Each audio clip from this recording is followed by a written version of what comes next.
गोरखनाथ धाम में हथियार लहराने वाले और सुरक्षा कर्मियों पर हमला करके घायल कर देने वाले अहमद मुर्तजा की कुंडली खुलनी शुरू हो गई है।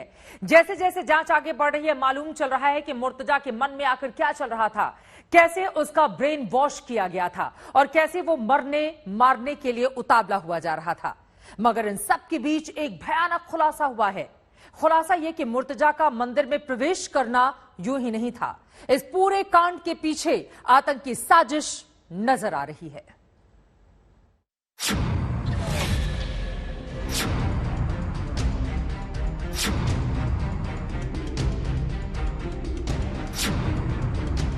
पूरे प्रकरण को एक आतंकी साजिश मानते हुए एटीएस से विवेचना कराई जा रही है।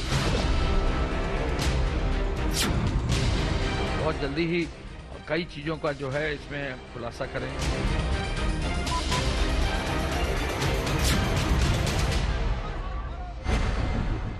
योगी आदित्यनाथ के गढ़ में आतंक की आहट हुई तो हर कोई हैरान रह गया। हर किसी के जहन में आतंक वाली साजिश का शक कौंध गया और अब हमलावर मुर्तजा अब्बासी को लेकर हो रहे एक के बाद एक खुलासे इस शक को पुख्ता कर रहे हैं।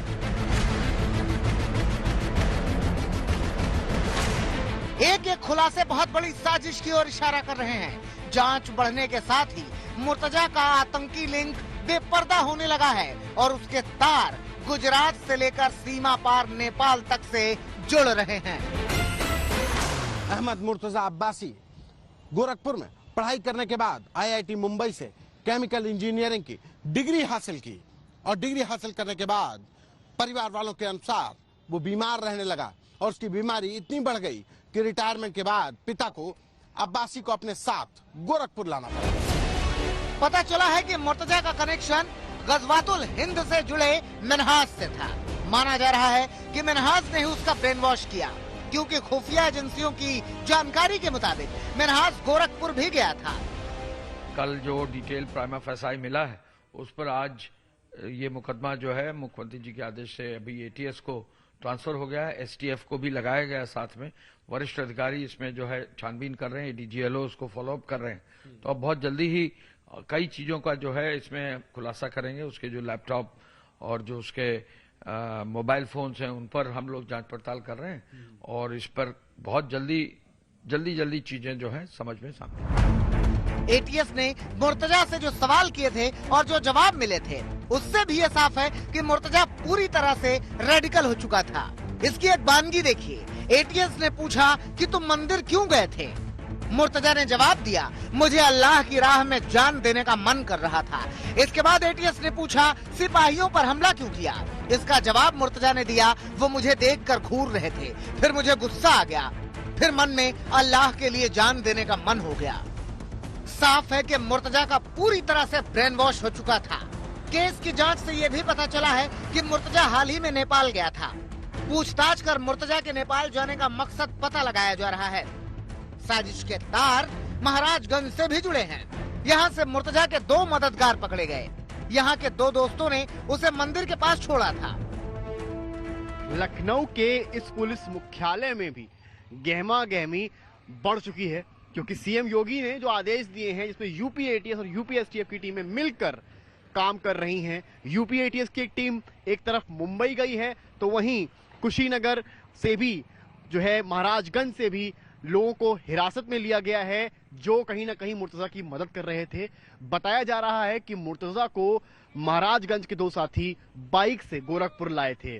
तो वहीं नेपाल से भी मुर्तजा का कनेक्शन सामने आ रहा है। तो वहीं उसके लैपटॉप और पेन ड्राइव में कुछ ऐसे वीडियोस मिले हैं जो कहीं ना कहीं ये दिखा रहे हैं कि उसका जुड़ाव किसी न किसी संगठन से या तो था या वो उसका ब्रेन वॉश किया गया था। ये सारे एंगल्स हैं जिस पर यूपी पुलिस इस वक्त काम कर रही है। गोरखनाथ मंदिर में हमले के बाद यूपी के कई शहरों में छापेमारी चल रही है। दस्तावेजों की जांच से पता चला है कि इस हमले का कनेक्शन गुजरात के जामनगर से भी है, जिसकी जांच के लिए जल्द ही यूपी एटीएस की टीम गुजरात जा सकती है। यूपी एटीएस ने मुंबई में पहले ही जांच पड़ताल कर ली। यूपी एटीएस की टीम जब नवी मुंबई पहुंची तो उन्होंने उसके पुराने और नए घर में थोड़ी पूछताछ की माना जा रहा है कि उसके पिता का भी जो बयान है वो दर्ज किया गया। फिलहाल ये भी बताया जा रहा है कि अहमद अब्बासी ने तकरीबन 2 नौकरियां की थी, तब वो मुंबई नवी मुंबई इलाके में ही था। उसके बाद से यूपी एटीएस ये जानना चाह रही है कि किस तरह का प्रभाव उस पर पड़ा है। ये भी माना जा रहा है कि अगर आगे जरूरत पड़ती है तो उसकी कैरेक्टर प्रोफाइलिंग को और ज्यादा करने के लिए यूपी एटीएस फिर से मुंबई आ सकती है। मुर्तजा को लेकर जांच तेजी से बढ़ रही है और उम्मीद जताई जा रही है कि जल्द ही पूरा सच सामने होगा। सबसे पहली बात तो यह है कि जो सुरक्षा में लगे हुए हमारे सुरक्षा बल के जवान थे, उन लोगों ने किस प्रकार से इसे अपराधी को पकड़ लेने का काम किया और पकड़ने के बाद जो खुलासा हो रहा है धीरे धीरे करके, वह खुलासा हो रहा है, आप सबके सामने आ रहा है। लेकिन मुझे लगता है कि प्रतीक्षा करनी चाहिए और जो अपनी जांच एजेंसी है उस पर भरोसा रखना चाहिए। जांच के बीच सबसे बड़ी चुनौती अब उन असल गुनहगारों तक पहुंचना है जो भारत को दहलाने की साजिश रच रहे थे। गोरखपुर से संतोष शर्मा, लखनऊ से समर्थ श्रीवास्तव, दिल्ली से अरविंद ओझा के साथ मुस्तफा शेख, मुंबई आज तक।